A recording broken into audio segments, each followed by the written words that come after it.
മക്കൾക്ക് പറയാനുള്ള അതേ ഉള്ളൂ എനിക്ക് അവരുടെ അടുത്ത്. എന്ത് വന്നാലും നമ്മൾ മക്കൾക്ക് വേണ്ടിയിട്ടും അല്ലെങ്കിൽ ഇപ്പം മക്കളില്ലാതിനും എനിക്ക് ഒരുപാട് പേര് മെസ്സേജ് അയക്കും ഇങ്ങനെയുള്ളവർ, വിധവായിട്ടുള്ളവർ. ചേച്ചി എങ്ങനെ ഇങ്ങനെ തരണം ചെയ്ത്, ഞങ്ങൾക്ക് പറ്റുന്നില്ല ചേച്ചി. ഞാൻ പറഞ്ഞു ജീവിക്കണം, ജീവിച്ച് കാണിച്ചു കൊടുക്കണം. ചിലവരൊക്കെ പറഞ്ഞു ശരിയാണ്. ചിലവരെന്നെ ഇങ്ങോട്ട് പറയും. അതിന് മുന്നേ ഒക്കെ ഒരുപാട് ഇച്ചിരി ഏജുള്ള ചേച്ചിമാരൊക്കെ എൻ്റെ അടുത്ത് മോളെ ഇങ്ങനെ തന്നെ മുന്നോട്ട് വന്ന് നമ്മുടെ കൂടെ അവരുണ്ട് ഇങ്ങനെയുള്ളവരെ എന്നെ ഒരുപാട് പേര് ഇങ്ങനെ മെസ്സേജ് അയക്കും ചേച്ചിയുടെ ഒരു റിപ്ലൈ കിട്ടാൻ വേണ്ടിയിട്ടാന്നൊക്കെ പറഞ്ഞ് ഇൻസ്റ്റാഗ്രാമിലാണെങ്കിലും. അപ്പോൾ എനിക്ക് അവരുടെ അടുത്ത് ഇതൊക്കെ പറഞ്ഞു കൊടുക്കുമ്പോൾ അവരെ ധൈര്യപ്പെടുത്തി. ചിലവർ ആത്മഹത്യ ചെയ്യാൻ തോന്നുന്നൊക്കെ പറഞ്ഞയക്കും. ഞാൻ പറഞ്ഞു അങ്ങനെയൊന്നും ചെയ്യരുത്, ഒരിക്കലും തല പോയ കേസ് വന്നാൽ നമ്മൾ ആത്മഹത്യ ചെയ്യരുതെന്ന് ഞാൻ അവരോട് പറയും. നമ്മൾ ജീവിച്ച് കാണിക്കണം.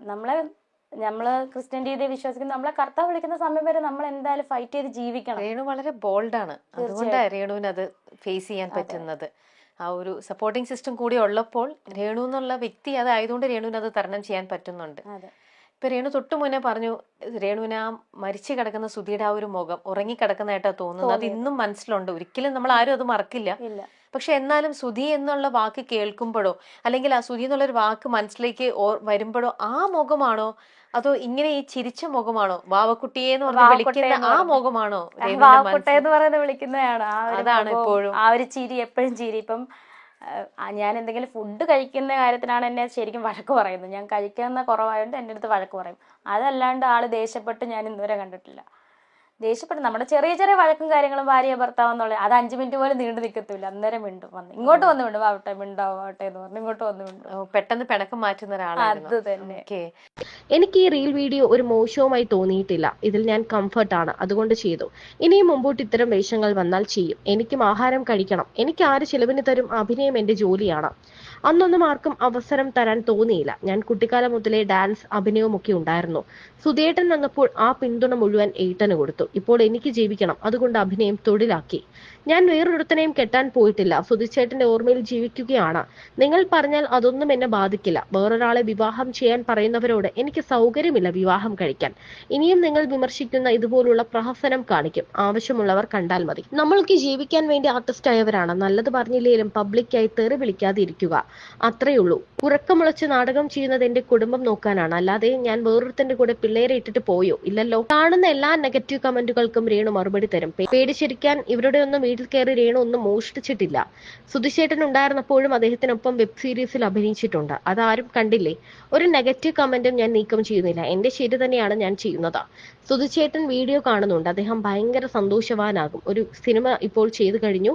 സിനിമയിൽ അഭിനയിക്കണമെന്നാണ് തന്റെ ആഗ്രഹമെന്നും രേണു പറയുന്നു. 4:30 ആയപ്പോ കുഞ്ഞ് കരയുന്നുണ്ട്. 4:30 ആയപ്പോഴേ അപകടം. അപ്പം ഞാൻ എണീറ്റ് കുഞ്ഞിനെ ഉറക്കിയിട്ട് ഫോണിൽ നോക്കിയപ്പോൾ 4:30 മണി. അപ്പോൾ ഓൾറെഡി നോക്കിയപ്പം സുധിച്ചേട്ടൻ അല്ല, ഞാൻ ഫോണ് നമ്മൾ എന്തായാലും ഉണർന്ന് എഴുന്നേറ്റ് നെറ്റ് ഓൺ ആക്കുമല്ലോ, നോക്കും. പക്ഷെ അങ്ങനെ എനിക്ക് തോന്നിയില്ല. സുധിച്ചേട്ടനെ വിളിക്കാൻ ഞാൻ 1-2 പ്രാവശ്യം നോക്കിയതാ. ചിന്ത വന്നപ്പോൾ ഞാൻ ഓർത്ത് ഉറങ്ങുമായിരിക്കും, ഉറങ്ങി വരട്ടെ. കാരണം ഇവിടെ വന്നു കഴിഞ്ഞാൽ കുഞ്ഞും ഉറക്കത്തില്ല, ഞങ്ങൾ ആരും ഉറക്കത്തില്ല. എപ്പോഴും ഇങ്ങനെ അടുക്കളയിൽ പാചകവും വർത്താനവും ഒക്കെ ആയിട്ട് പുള്ളി ഇങ്ങനെ നിൽക്കത്തേ ഉള്ളൂ. അല്ലെങ്കിൽ കടയപ്പോക്കൊക്കെ തന്നെത്താനെയാ, സ്വന്തമായിട്ടല്ല. ഇവിടുന്ന് കവലയിലൊക്കെ പോവുകയും കവല വരെ നടന്നു പോവും, ചിലപ്പം സാധനം മേടിച്ചോണ്ട് വരും. ഇതൊക്കെ ആളുടെ ഒരു ഹോബി. അപ്പം ഞാൻ ഓർത്ത് എന്നാ ഉറങ്ങിക്കോട്ടെ എന്ന്. അപ്പോൾ ഈ സംഭവം നടക്കുവാ 4:30 ആയപ്പം. ഞാനന്ന് നെറ്റ് ഓൺ ആക്കിയില്ല, ഞാൻ കിടന്നുറങ്ങി. രാവിലെ ഇങ്ങനെ കോളുകൾ വന്നുകൊണ്ടിരിക്കുക. അപ്പോൾ 6-6:30 7 മണിയായി ഞാൻ എണീറ്റപ്പം. കോള് വന്നുകൊണ്ടിരിക്കുന്നു. താമസിച്ച് കിടന്നുകൊണ്ട് ഉറങ്ങിപ്പോയി. അപ്പം ഒരു കോൾ എടുത്തപ്പോഴത്തേന് സുധിച്ചേട്ടൻ്റെ ചേട്ടൻ്റെ വൈഫ്. അപ്പോൾ ഇവർ സംഭവം അറിഞ്ഞു, എല്ലാവരും അറിഞ്ഞിട്ട് ഈ മിറ്റം മുഴുവൻ ഈ വഴി മുഴുവൻ ആൾക്കാരാണ്. ഞാനിത് അറിയുന്നില്ല.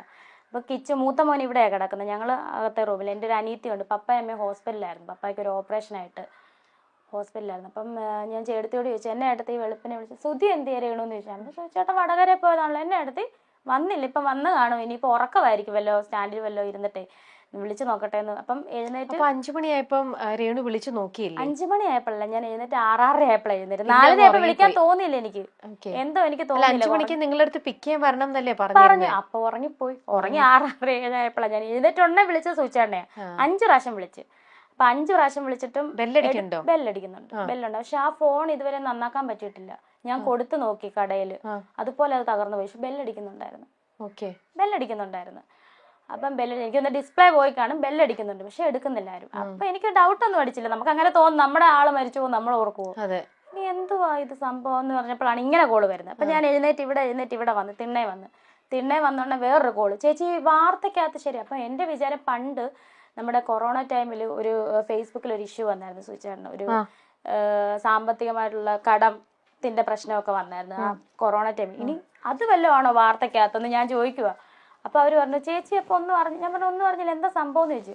അവരന്നേരം കട്ട് ചെയ്ത് 2-3 കോൾ ഇങ്ങനെ വന്നിട്ട് കട്ട് ചെയ്തപ്പോൾ എനിക്ക് എന്തോ ഡൗട്ട് അടിച്ച്. ടിവിയിലെ വാർത്ത എന്ന് പറഞ്ഞാൽ ഞാൻ എന്നിട്ട് ടി വി വെച്ചില്ല. ഞാൻ കിച്ചുവിനോട് പറഞ്ഞേടാ നീ ഒന്ന്. അപ്പൊ അവൻ ഉറക്കത്തില്ല, നല്ല ഉറക്കത്തില്ല. വെളുപ്പിനെ അങ്ങോട്ട് കൂട്ടുകാരുടെ അടുത്ത് പോയിട്ട് അങ്ങോട്ട് വന്ന് കിടന്ന് എവിടെയോ എന്തോ ആവശ്യത്തിന് പോയതാ, കല്യാണ പാർട്ടി എന്തോ.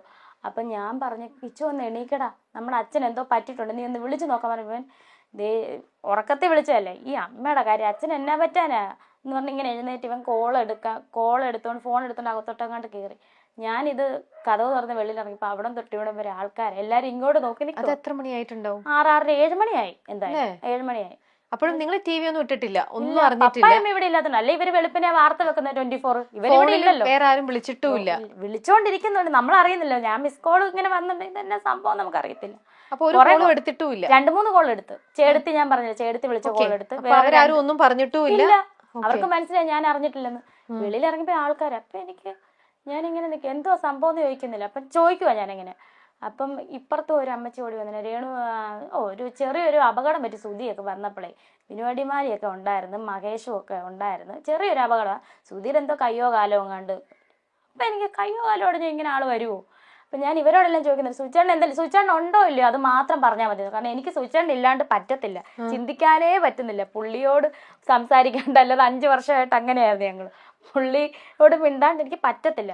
ഉണ്ടോ ഇല്ലയോ? അപ്പൊ ആരും ഒന്നും മിണ്ടുന്നില്ല. ഈ വീട് തൊട്ട് ആ വീട് വരെ ഞാൻ തിരക്കുന്നുണ്ട്. ഓരോരുത്തരുടെ വീടിന്റെ വാതിൽ സുചേട്ടൻ ഉണ്ടോ, ആളുണ്ടല്ലോ അല്ലേ? ആരും ഒന്നും മിണ്ടുന്നില്ല. ഞാൻ ഈ കിണറ്റുകരെ വന്നങ്ങ് ഇരുന്ന്. അപ്പം എനിക്ക് തോന്നുന്നത് ഐശ്വര്യനെയാന്ന് തോന്നുന്നു അയച്ചേക്കുന്നത് പറയാൻ വേണ്ടിയിട്ട്. ഐഷു ഇല്ലേ സ്റ്റാർ മാജിക്കിലെ ഡാൻസർ. അപ്പം ഐശ്വര്യയും ഫാമിലി അവിടം വരെ പകുതി വന്നപ്പോൾ ആൾക്കാരെ തടഞ്ഞു വെച്ച് അവൾ അറിഞ്ഞിട്ടില്ലെന്ന് പറഞ്ഞു. അപ്പൊ അവരവിടെ നിപ്പുണ്ടെന്ന് തോന്നുന്നു. 24-ന്റെ ക്യാമറ എല്ലാം അവിടെ നിപ്പുണ്ട്. അപ്പൊ ഞാൻ ഈ കിണറിന്റെ അവിടെ ഇങ്ങനെ ഇരുന്നപ്പോ ഒരു കുട്ടി, അപ്പുറത്തെ വീട്ടിലൊരു കുട്ടി, അപ്പുറത്തെ സ്ഥലത്തിലെ ഒരു കുട്ടി ഓടി വന്ന് എന്നോട് ചോദിച്ചു, ചേച്ചി ബോഡി ഇങ്ങോട്ടാണോ കൊണ്ടുവരുന്നത് കൊല്ലത്തോട്ടാണോ എന്ന്. സത്യം പറഞ്ഞ അപ്പോഴാ ഞാൻ അറിയുന്ന ആള് പോയെന്ന്. ഒരുമാതിരി ഒരു കിളി പോയ പോലെ ആയിപ്പോയി തലേന്ന്. ഇങ്ങനെ ഇങ്ങനെ ഇരിക്കുവോ, അനങ്ങുന്നില്ല. സുധിച്ചേട്ടൻ മരിച്ചെന്നോ? നമ്മൾ സ്വപ്നത്തിൽ കരുതുവോ സുധിച്ചേട്ടൻ മരിച്ചെന്ന്?